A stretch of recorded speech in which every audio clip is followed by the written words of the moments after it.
Hello, welcome back all of you. मैं रंजन कुमार और जैसा कि आप लोगों का डिमांड था कि हिंदी में इम्पोर्टेंट जो है निबंध बोले थे आप लोग वीडियो बनाने। तो इस बार के लिए सबसे ज़्यादा इम्पोर्टेंट है होली पर निबंध। क्यों है इम्पोर्टेंट? क्योंकि ये जो है 2023 से पहले तक ही ये पूछा गया है होली पर निबंध। तो इस बार जो है 90% चांस है कि पूछेगा। फर्स्ट सिटिंग में पूछे या फिर सेकंड में पूछे, लेकिन पूछेगा। तो चलिए देखते हैं। निबंध लेखन जो है ये 10 अंक का प्रश्न रहेगा, 10 अंक का, जिसमें 5 पॉइंट पे आपको लिखना है। सबसे पहले इसका भूमिका या प्रस्तावना लिखना, फिर जैसे होली के बारे में लिख रहे हैं तो इसका धार्मिक संदर्भ या धार्मिक कारण क्या है, क्यों हम मनाते हैं ये पर्व, इसके बारे में लिखना है। फिर इसका क्या लाभ है, क्या हानि है, फिर इसका उपसंहार मतलब आप क्या सोच रहे हैं इसके बारे में, वो लिखना है। और 250 से 300 शब्द में लिखना है, 250 से 300, तब ना आपको 10 नंबर देगा, 250 से 300 तक में। और देखिए, अगर ये 5 में से ये 5 पॉइंट दिया है, अगर जितना पॉइंट के बारे में लिखिएगा उस हर एक पॉइंट का 2 नंबर है। अगर सिर्फ आप भूमिका लिख के छोड़ दिए तो केवल 2 नंबर देगा। धार्मिक संदर्भ लिख या कारण लिख के छोड़ दिए तो 2 नंबर ये दे देगा और ऊपर वाला 2 4 नंबर देगा। मतलब 4 को लिखिएगा तो 8 नंबर, अब पाँचों लिख दीजिएगा तो आपको टोटल 10 नंबर मिल जाएगा। और पाँचों लिख के आपको 250 से 300 शब्द पुराना है। इतना आसान शब्दों में आपको यूट्यूब पे कहीं नहीं मिलेगा। तो देखिए एकदम याद हो जाएगा। 5-7 दिन अभी एग्ज़ाम बचा हुआ है, ये तो 2 घंटा बैठिएगा मन से तो याद हो जाएगा। इतना आसान शब्द में लिखिए कि याद करने की ज़रूरत नहीं पड़ेगा, बस आप समझ जाइएगा तो अपने से लिख देंगे। तो सबसे पहले हम इसका भूमिका लिखेंगे। भूमिका में क्या लिखें कि होली हिंदू धर्म के प्रमुख त्योहार में से एक है। इससे रंगों का त्योहार भी कहा जाता है। होली जो है वो हिंदू धर्म के प्रमुख त्योहार में से एक है। होली हिंदू धर्म में एक प्रमुख त्योहार माना जाता है। इसे जो है रंगों का त्योहार भी कहा जाता है। होली में तो रंग अबीर ही लगाते हैं ना, तो इसीलिए इसे रंगों का भी त्योहार कहा जाता है। फिर है कि होली हर वर्ष फाल्गुन मार्च के महीने में विभिन्न प्रकार के रंग अबीर से मनाई जाती है। फागुन जिसको हम लोग गाँव के भाषा में बोलते हैं, गाँव के भाषा में जिसको हम फागुन बोलते हैं, इसी को शुद्ध हिंदी में फाल्गुन लिखा जाता है। तो ये लगभग मार्च के महीने में होली आता है और ये विभिन्न प्रकार के रंग अबीर से मनाई जाती है। तो ये तो सब जान रहे हैं, बस इसी को आपको हिंदी में लिखना है। यह त्योहार पूरे भारत में बहुत धूमधाम से मनाया जाता है। इस दिन सबके घरों में तरह-तरह के पकवान बनाए जाते हैं। तो पूरे भारत में धूमधाम से मनाया जाता है। तो सबके घर में तरह-तरह के पकवान बनते हैं। होली का त्योहार लोग आपस में होली के त्योहार लोग आपस में गले लगकर और एक-दूसरे को रंग लगाकर मनाते हैं। इस दिन लोग धार्मिक और फाल्गुन गीत गाते हैं। तो ये सब जानते हैं, ये मेन थोड़ी ना कि फ़ॉर्मूला है जो याद करेंगे, ये समझने का चीज़ है। बस एक बार पढ़िए, समझ जाइए कि इसमें आप क्या समझे कि भारत का जो ये प्रमुख त्योहार है, फिर रंग इसे रंगों का त्योहार कहते हैं। ये फाल्गुन या मार्च महीने में मनाया जाता है। ये रंग अबीर से मनाते हैं इसको।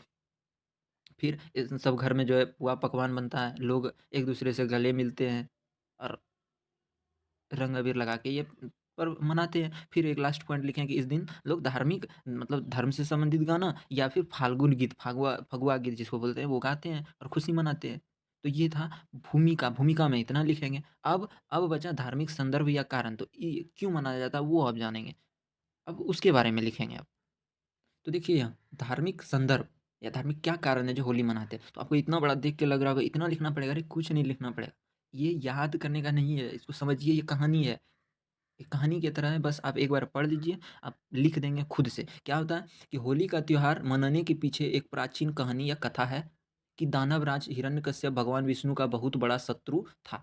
एक राजा था, दानवों का, राक्षस मतलब एक तरह से वो दानव ही था। ठीक है? तो वो भगवान विष्णु का जो है बहुत बड़ा शत्रु था। शत्रु मतलब दुश्मन, वो विष्णु भगवान का बहुत बड़ा दुश्मन था ये शत्रु।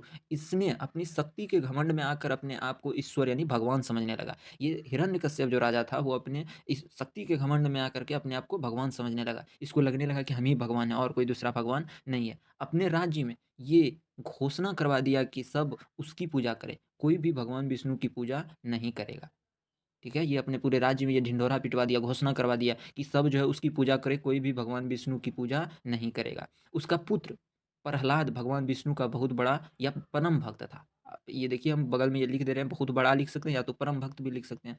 तो उसका पुत्र जो है प्रहलाद, वो भगवान विष्णु का बहुत बड़ा भक्त था। उसके समझाने के बाद भी प्रहलाद भगवान विष्णु की पूजा या भक्ति करता रहा। हिरण्यकश्यप यानी कि प्रहलाद का पिता उसको समझाता भी है, फिर भी वो भक्ति करते रहता है। हरदम विष्णु भगवान का नाम जप करते रहता था। तो हिरण्यकश्यप ने कई बार अपने पुत्र प्रहलाद को मारने की भी कोशिश की, परंतु भगवान स्वयं उसकी रक्षा करते रहे। बहुत बार जो है हिरण्यकश्यप उसको मारने का कोशिश किया। एक बार सैनिक से ले जाके जो है पहाड़ से फेंकवा दिया नीचे कि ये फेंक दो मर जाएगा। लेकिन विष्णु भगवान आके नीचे लोग लेते हैं उसको और बचा लेते हैं। तो बहुत बार उसको मारने का कोशिश किया गया, लेकिन नहीं मार पाता है। तब क्या होता है कि हिरण्यकश्यप की बहन होलिका को भगवान शंकर ने एक ऐसी चादर दिया था। देखिए उसकी बहन जो है हिरण्यकश्यप की बहन होलिका थी, उसने तपस्या करके जो है भगवान शिव को प्रसन्न कर दिया था। तो प्रसन्न होके शिव ने उसको एक ऐसा चादर दिया था जिसे ओढ़ने पर अग्नि उसे नहीं जला सकती थी। अगर वो ओढ़ के उस चादर को अग्नि में भी बैठ जाए तो अग्नि उसको नहीं जलाती थी। तो हिरण्यकश्यप के आदेश पर होलिका उस चादर को ओढ़कर प्रहलाद को गोद में लेकर चिता पर बैठ गई या आग में बैठ गई। भगवान की कृपा से वह चादर उड़कर प्रहलाद के ऊपर आ गई, जिससे प्रहलाद की जान बच गई और होलिका जल गई। क्या हुआ कि हिरण्यकश्यप जब बहुत कोशिश किया मारने का, उसको नहीं मार पाया, तो होलिका को आदेश दिया कि तुम इसको पकड़ के और आग में बैठ जाओ, ये जल जाएगा, चादर तुम ओढ़ लेना, तुम तो नहीं जलेगी। लेकिन उल्टा हुआ, हवा बहुत ज़ोर का चला, चादर ओढ़ी थी होलिका, वो उड़ के और प्रहलाद के ऊपर प्रहलाद को ढक दिया और हुआ क्या, जब चादर हट गया उसके शरीर से तो होलिका जल गई और प्रहलाद बच गया। इसलिए होली के 1 दिन पहले होलिका दहन किया जाता है। दहन मतलब जलाया जाता है। होलिका जो जल गई तो इसलिए होली के 1 दिन पहले होलिका दहन किया जाता है और बुराई पर अच्छाई के इस जीत की खुशी में हर वर्ष होली मनाई जाती है। तो बुराई पर जो ये अच्छाई का जीत हुआ, एक भक्त का जीत हुआ, इसी खुशी में जो है होली मनाई जाती है। कुछ दिन बाद जो है हिरण्यकश्यप को भी भगवान विष्णु ने नरसिंह अवतार लेकर उसको भी मार दिया था। तो इसकी इसी खुशी में जो है हर वर्ष होली मनाई जाती है। बताइए इसमें क्या याद करने वाला है? इतना यहाँ से यहाँ तक में ये पूरे में क्या याद करना है? कुछ नहीं है, बस ये आपको बस ये याद रखना है कि हिरण्यकश्यप एक राजा था जिसका बेटा था प्रहलाद, और हिरण्यकश्यप अपने आप को भगवान समझता था, वो अपने बेटा को बहुत बार मारने का, और बेटा जो है उसका विष्णु भगवान का बहुत बड़ा भक्त था प्रहलाद। जबकि प्रजा को वो कहता था सब मेरा पूजा करो, लेकिन खुद बेटा उसका पूजा नहीं करता था, वो विष्णु भगवान का पूजा करता था। तो गुस्सा में जो है वो अपने ही बेटे को वो मारने चला था। बहुत बार मारने की कोशिश किया, नहीं मार पाया, तो अपनी बहन को बोला तुम आग में लेके बैठ जाओ, लेकिन क्या हुआ, उसका परिणाम विपरीत निकला, बहन ही जल गई उसका। बस इतना याद करना, उसको आप इसी को अपनी भाषा में आप जितना बढ़िया से लिख सकते हैं, लिख लीजिए। ज़रूरी नहीं इतना ही लिखना है, आपको जितना याद हो रहा है उतना लिखिए। इसमें कोई ऐसा शब्द नहीं है जो आपको नहीं समझ में आ रहा होगा। बस कहानी की तरह समझ जाइए, अपने से लिख लेंगे। अब धार्मिक कारण तो हमने लिख दिया, अब लाभ क्या है इस पर्व त्योहार को मनाने में, का लाभ क्या है? तो लाभ देखिए, लाभ इसका है कि होली से विभिन्न समुदायों और सामाजिक वर्गों के बीच एकता और भाईचारा बढ़ता है। जब आप होली मनाते हैं, देखते हैं, ये नहीं देखते हैं कि कौन जात का, कौन धर्म का, वो किस समाज का है, सब मिल के होली मनाता है। कोई इसको रंग देर लगा रहा है, उसको अबीर लगा रहा है, सब मिल के गाना गाता है। तो वही कह रहा है कि ये होली का एक लाभ ये है कि यहाँ भाईचारा बढ़ता है। लोग मिल-जुल के रहना सीखता है। लोग अब आगे है कि लोग किसी से भेदभाव नहीं करते हैं। लोग किसी से भेदभाव नहीं करते। सब मिलकर खुशी में नाचते हुए, झूमते हुए एक-दूसरे को रंग अबीर लगाते हैं और मिठाई खिलाकर एक-दूसरे से गले मिलते हैं। तो ये इसका लाभ है कि इसमें भाईचारा बढ़ता है। लोग अपना दुश्मनी भूलकर एक-दूसरे से गले मिलते हैं, मिठाई बाँटते हैं। ठीक है? तो इसमें आसानी से याद हो जाएगा। बस एक बार पढ़ लीजिए। इसको आप बैठा के भी लिख सकते हैं अपने से। 1-2 बार बस ध्यान से पढ़ लीजिए। कुछ इम्पोर्टेंट पॉइंट को याद कर लीजिए। अब लाभ के बाद हानि लिखेंगे, तो हानि इसका क्या है? तो होली के सस्ते रंगों में काँच के टुकड़े, अभ्रक और एसिड जैसे हानिकारक तत्व होते हैं।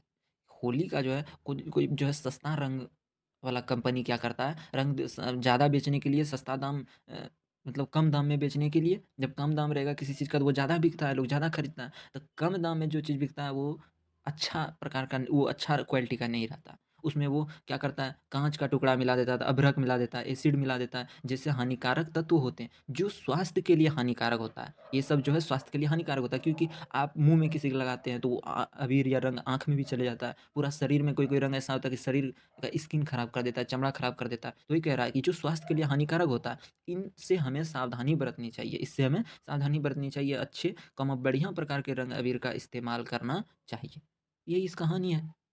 कि रंग अबीर जो है बहुत खराब क्वालिटी का होता है, उसको जो है हमें सावधानी बरतना चाहिए, वो अच्छे प्रकार का यूज़ करना चाहिए, यही लिखेंगे। और इसमें आप ये लिख सकते हैं कि बहुत लोग हैं मदिरा पान करके, नशा करके हुड़दंग मचाते हैं, एक-दूसरे से झगड़ा कर लेते हैं, तो ये भी इसका हानि है एक। फिर आता है अंतिम में उपसंहार। उपसंहार मतलब आप क्या सोच रहे हैं इसके बारे में? अंतिम शब्द आप कुछ वर्ड इसके बारे में बताइए कि आप क्या सोच रहे हैं? तो हम लिखेंगे कि होली भारतीय संस्कृति का एक प्रमुख पर्व है। होली जो है भारतीय संस्कृति का एक प्रमुख पर्व है, जो खुशी, आनंद, प्रेम और एकता का प्रतीक है। इसे पूरे उत्साह के साथ मनाना चाहिए और सामाजिक बंधन मजबूत करना चाहिए। बस यही है, इतना लिख दीजिए, 10 नंबर पक्का है आपका। ठीक है? अपने याद कीजिए 5 बार 6 बार पढ़िए और उसके बाद उसको खुद से लिखने का कोशिश कीजिए। अभी 5-6 दिन है, 10 नंबर मिल जाएगा और बहुत ज़्यादा चांस है कि ये आएगा। लेकिन अब एक यही याद करके नहीं रहना है, इसी तरह से आप और भी लिखिए और याद कीजिए। नहीं 10 मिलेगा, 8 मिलेगा ना, ये 250 से 300 शब्द इसमें पूर जाता है, उससे ज़्यादा ही है। कोशिश कीजिए याद करने का, कन्फर्म याद हो जाए तो और अच्छा रहेगा। क्योंकि 10 नंबर एकदम फिक्स हो जाएगा आपके हाथ में। ये मेरा पर्सनल एक्सपीरियंस का रहा, क्योंकि 10th और 12th दोनों में मेरा 90 प्लस था हिंदी में। हम ऐसे ही याद करते एकदम आसान-आसान शब्दों में लिख कर। ये नहीं कि आप लोग किताब से उतार रहे हैं, जो किताब में वही याद करना। अब याद नहीं हो रहा है तो उसके बदले में दूसरा शब्द यूज़ कर सकते हैं ना, तो याद कीजिए। बस आज भर के लिए इतना ही, फिर और इम्पोर्टेंट निबंध हम लाएँगे, कमेंट कीजिएगा किस पर लाएँ और अपने दोस्तों को भी भेजिए जिसको याद नहीं हो निबंध। समझ रहे हैं 10 नंबर का ये क्वेश्चन है। अगर इसका आधा भी लिखेंगे तो कुछ ना कुछ नंबर मिलेगा ही, 10 में 5 मिल जाए, 6 नंबर मिल जाए, काफ़ी।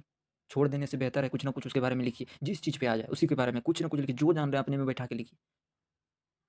जो इस बार एग्ज़ाम देंगे 10th के, अपने सभी सारे दोस्तों को भेजिए, क्योंकि इतना आसान तरीके से आपको कहीं भी नहीं बताया गया होगा। एकदम पॉइंट टू पॉइंट बताएँ हैं, याद हो जाएगा तुरंत एकदम कहानी की तरह। बाकी अच्छा लगा हो तो लाइक, शेयर, सब्सक्राइब कर सकते हैं। आज के लिए इतना ही, बाय।